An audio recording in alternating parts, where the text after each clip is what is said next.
video, we have a quick dive into the 2021 re-release of the Tamiya Top Force Evolution. I'll show you my clone that I've built and we'll just talk about the value and the price point and everything we know so far about the up-and-coming EVO re-release.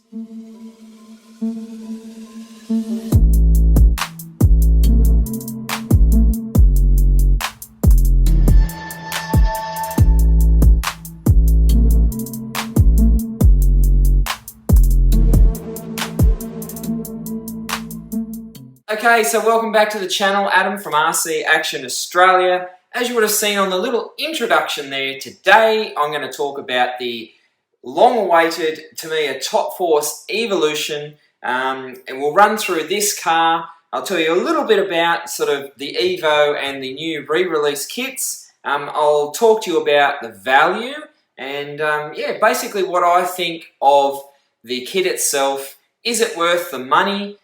So we'll discuss all of that. So in the meantime, chuck some comments down below. Let me know what you think of the current re-release. And basically, as always, hit like and subscribe. Your support is very much appreciated. I've got some pretty cool collaborations coming up soon on the channel, and obviously some cool cars and kits. So before we have a chat, we'll just flick to some nice pictures of my Top Force EVO build that I did, now that it's a clone, and then we'll come right back and I'll talk to you about the current re-release and compare some of the things with the original.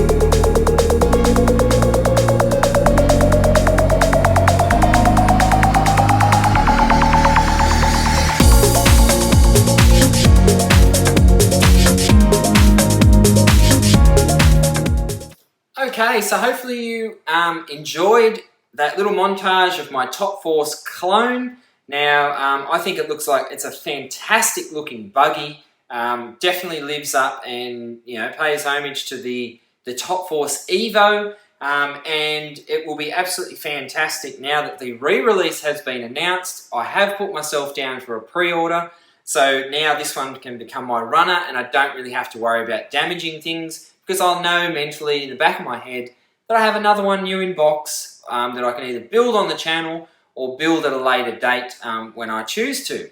So let's run through some of the boring specs of the new 2021 re-release Top Force EVO. Now it is called an EVO, not an Evolution, so that's one change.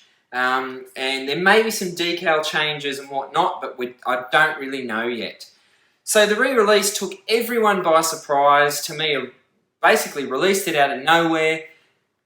People went bonkers online. I thought it was a joke, but no, it was real. We started to see some videos from Gavin from RC Kicks, Glenn from Tamiya Legends. Basically, I decided to hold off on a video for this just because I wanted to see the local price here in Australia, because the initial sort of price points were kind of putting this kit at an $800 to $1,000 kit.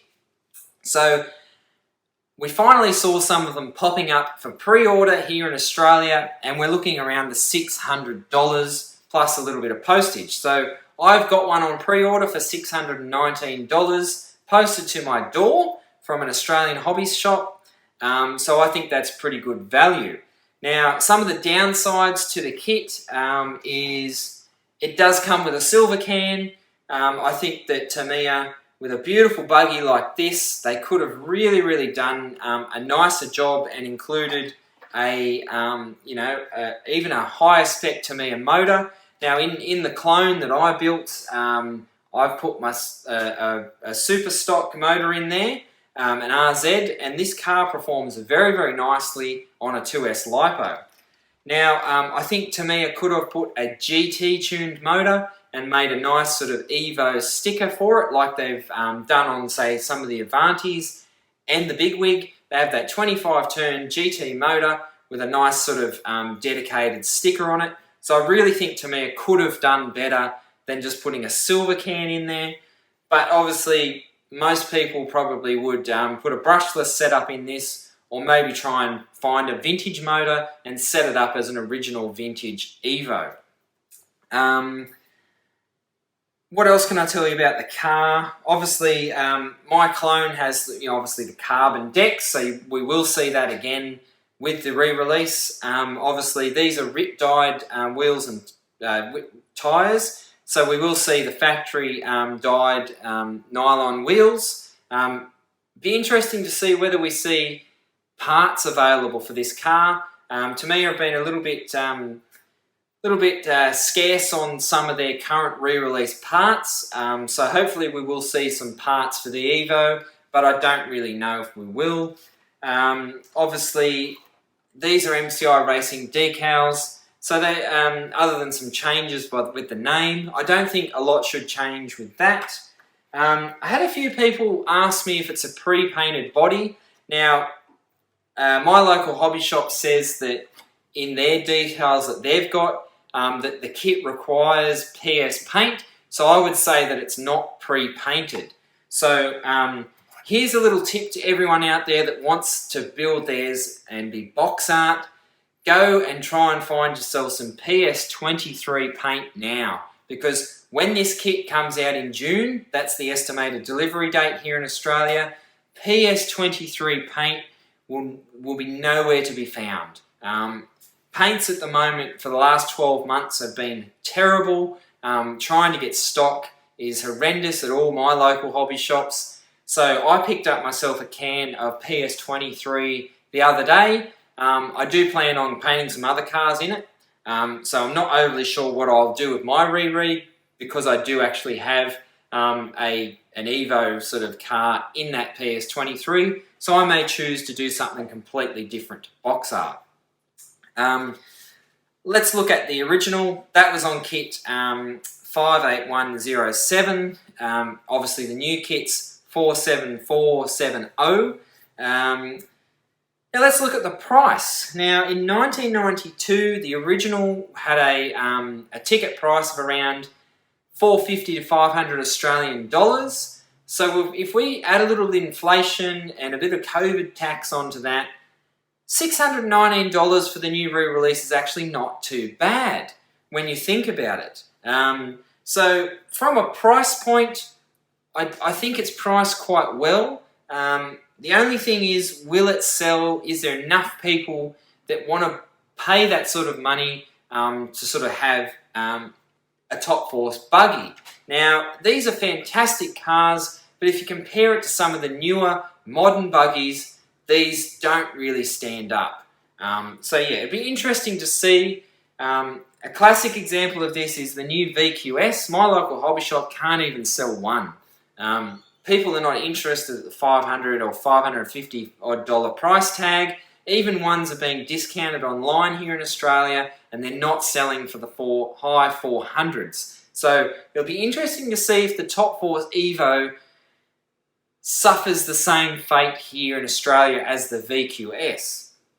I imagine it won't, just because I know there's already a lot of pre-orders locally being made, but whether people follow through and buy them will be a different story.